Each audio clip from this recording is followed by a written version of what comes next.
जिस प्रकार दूसरे धर्मों के लोगों में एकता है, उसी प्रकार हमारे सनातनियों में क्यों नहीं, और इसके लिए हम क्या कर सकते हैं? कृष्णाय वासुदेवाय हरये परमात्मने प्रणतः क्लेशनाशाय गोविंदाय नमो नमः। धर्म एक ही है, बाकी पंथ है। आदि गुरु जब शंकराचार्य पद्धति में हम कहते हैं धर्म की जय हो, अधर्म का नाश हो। हमने ये नहीं कहा कि इस धर्म की जय हो, हमने सिर्फ कहा धर्म की जय हो। तो धर्म एक ही है, उसे सनातन कहते हैं। दूसरी बात, आपने पूछा है कि एकता क्यों नहीं है, घरों में एकता क्यों नहीं होती, क्या कारण होता है? दो भाइयों के बीच एकता क्यों नहीं होती? पड़ोसियों के बीच एकता क्यों नहीं होती? दो गांवों के बीच में एकता नहीं होती? दो राज्यों के बीच में भी एकता नहीं होती? देशों के बीच में भी नहीं होती? क्यों? इसके 6 ही कारण हैं। काम, क्रोध, मद, मोह, लोभ, मात्सर्य। लोभ आता है तो परिवार टूट जाते हैं, क्रोध में भी रिश्ते टूट जाते हैं, अहंकार में भी संबंध का नाश होता है, ईर्ष्या अर्थात जलन, उसमें भी संबंध टूट जाते हैं।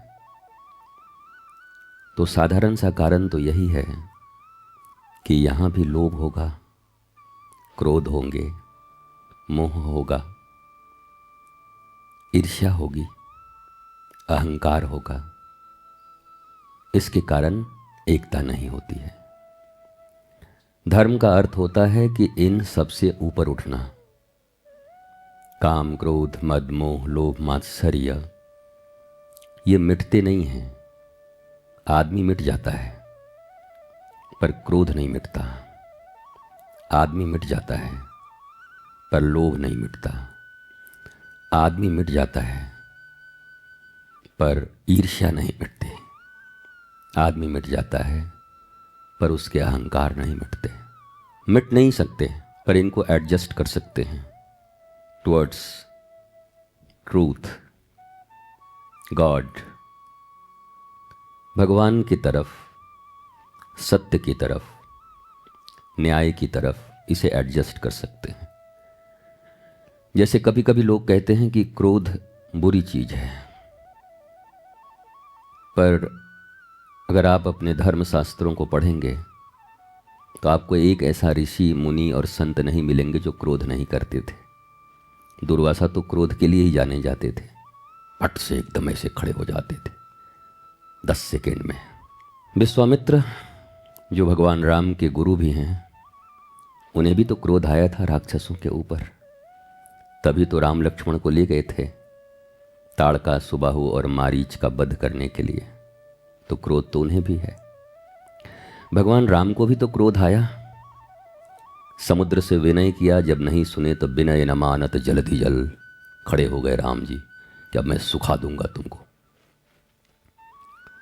क्रोध धर्म के लिए हो तो यह सनातन है, यह सत्य है, यह सत्कर्म है। पर क्रोध अपने क्षुद्र लाभ के लिए और लोभ के लिए हो तो यह अधर्म है। पाप और पुण्य इसी भाग में बटे हैं। What's your process, it's not important. What's your motive, it's more important. ज़्यादा इम्पॉर्टेंट क्या है पता है? आपका मोटिव क्या है, उद्देश्य क्या है। उद्देश्य सत्य को लेकर है तो क्रोध भी ठीक है। माँ अपने बेटे को क्रोध में 4 थप्पड़ मारती है, उसका उद्देश्य क्या है? गलत रास्ते पे न जाए। तो अब तो समझ गए होंगे कि एकता क्यों नहीं है, कि मैं भी बाकी लोगों की तरह भाषण दूं कि नहीं नहीं एक करेंगे, जिंदाबाद करेंगे, एक मंच पर आएंगे। It's quite impossible.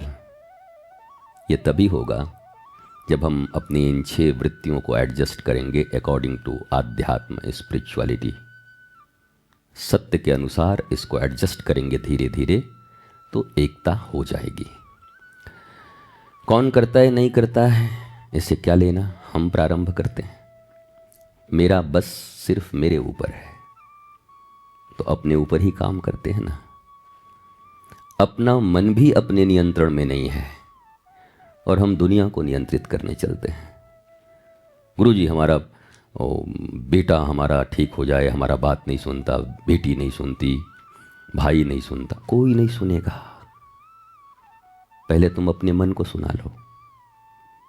जिस दिन तुमने अपने मन को जीत लिया उस दिन कौन तुम्हारा सुनता है और नहीं सुनता है इससे भी तुम्हें फर्क नहीं पड़ेगा, क्योंकि तुम सत्य के मार्ग पर चलोगे और उसके फल से आनंदित रहोगे।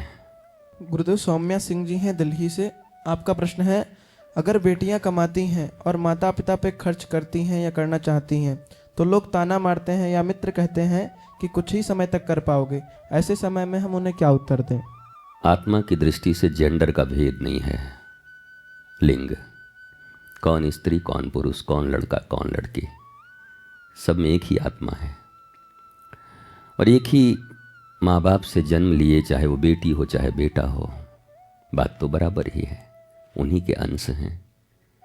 तो बेटी क्यों नहीं सेवा कर सकती, बेटी क्यों नहीं खर्च कर सकती? और कुछ ही समय कर पाओगी वो इसलिए कहते होंगे कि शायद विवाह होके चली जाए, तो बेटे के लिए भी तो ही बात है। बहू आ जाएगी तो कहाँ उतना खर्च कर पाता है फिर माँ बाप के ऊपर, उसको भी तो बहू पे खर्च करना ही होता है। तो ये सिर्फ बेटियों को क्यों कहा जाता है? ये मानवीय वृत्ति है, प्रवृत्ति है। समयानुकूल बेटी के भीतर भी उतना ही प्रेम होता है और बेटे के भीतर भी उतना ही प्रेम होता है। तो मुझे लगता है बिटिया, फ्यूचर में क्या होगा कुछ पता नहीं। Past is history, future is mystery. Present में सब ठीक हो वो करना है। दूसरा, ताने मारने की बात है तो कुछ तो लोग कहेंगे, लोगों का काम है कहना। छोड़ो बेकार की बातों में, कहीं बीत न जाए ये प्रेजेंट की माँ बाप के ऊपर खर्च करने की रहना। तो अभी तो हम करेंगे, बाद में देखा जाएगा क्या होगा। गुरुदेव भवदी जी है सूरत से। आपका प्रश्न है, ऐसा क्या करें जो जीवन को सफल बना सकें और जीवन का असली उद्देश्य प्राप्त कर सकें? जीवन अपने आप में एक पूर्ण उद्देश्य है। जीवन है, यही उद्देश्य है। 70-80 ईयर्स तक, 90 ईयर्स तक जिंदा रहना है, तो यही तो उद्देश्य है। अच्छे से जी सके, मुस्कुरा सके। अब इसके लिए ज़रूरी नहीं कि हम एलन मस्क हो जाएं या सुदामा हो जाएं। सुदामा भी होंगे तब भी कृष्ण के मित्र रहेंगे, मौज करेंगे।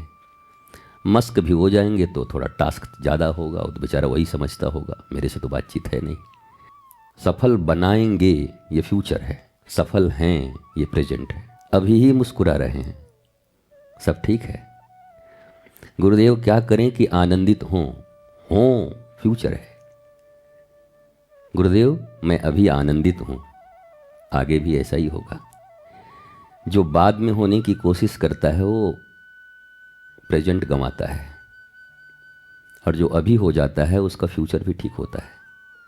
तो आप अपने फ्यूचर को कभी मत देखिएगा, हर उस क्षण को संभालिए जो भी आप जी रहे हैं। यही जिंदगी है। अभी 2-3 दिन पहले, 2 ही दिन हो रहे होंगे,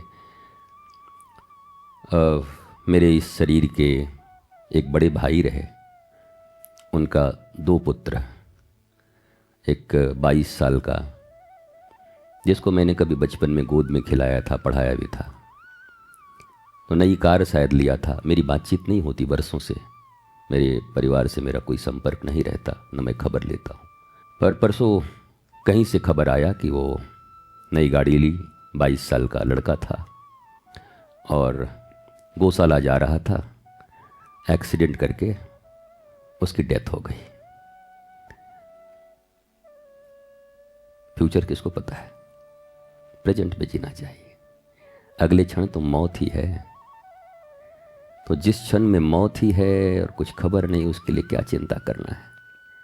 अभी यहाँ बैठे हैं तो मुस्कुराएं कि कितना प्यारा समय मुझे परमात्मा ने दिया है, राधा कृष्ण ने, कि मैं वृंदावन की भूमि पर बैठकर आनंदम धाम लाडली निकुंज में और वो शुभकामना वृक्ष के नीचे दीप प्रज्वलित करके इतने देर से भजन करते हुए अभी गुरुदेव का सत्संग सुन रहे हैं। इससे बढ़िया और क्या हो सकता है। यही प्रेजेंट है, यही तो जीना है, यही तो आनंद है।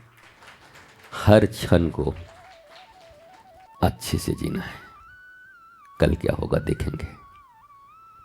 पंकज शर्मा जी बस्ती से हैं। आपका प्रश्न है, स्वयं के जीवन में सद्गुरु का अनुग्रह कैसे प्राप्त करें? मैं इसके लिए स्वयं को सक्षम नहीं समझता। अब समर्थ तो कोई नहीं है। समर्थ वही होगा जो सद्गुरु के अर्थ को समझेगा। सद्गुरु का अर्थ होता है जो सदा अज्ञान अंधकार से ज्ञान प्रकाश की ओर ले जाते हैं, समस्या से समाधान की ओर ले जाते हैं। उनको ही सद्गुरु कहते हैं। मोबाइल गुरु मोबाइल के विषय में बताएंगे, टेक गुरु टेक्नोलॉजी के विषय में बताएंगे, ऑटोमोबाइल गुरु ऑटोमोबाइल के विषय में बताएंगे। सद्गुरु मतलब सद मतलब ट्रूथ, सत्य। सत्य ही शिव है, शिव ही सत्य है। सत्यम शिवम सुंदरम। तो जो इनके विषय में हमें बताएं और इनसे जोड़ें, वही सद्गुरु हैं। मुझे लगता है कि उनका अनुग्रह आप संकल्प भर कीजिए कि मुझे आनंदित रहना है, तो सद्गुरु का निर्वाह आपसे हो जाएगा। अब आपने संकल्प कर लिया है कि डिप्रेशन में रहना है, तो सद्गुरु तो नहीं रहेगा आपके साथ। सद्गुरु जो आनंद चाहते हैं उन्हीं के साथ रहते हैं। जिन्होंने खुद ही चुनाव कर लिया है उनके साथ नहीं रहते। आपके ऊपर अनुग्रह होगा उनका। आप कृपा को महसूस करो। वो कृपा करते हैं, वो सदा तुम्हारे साथ हैं, लेकिन तुम अनुभव नहीं कर पाते। मेरी दृष्टि में अगर सद्गुरु से सबसे प्यारी कोई चीज़ मांगनी हो या भगवान से, तो ये मांगो कि आपकी कृपा तो सदैव मेरे ऊपर है। बस एक कृपा कर दो कि मैं आपकी कृपा को समझ सकूं।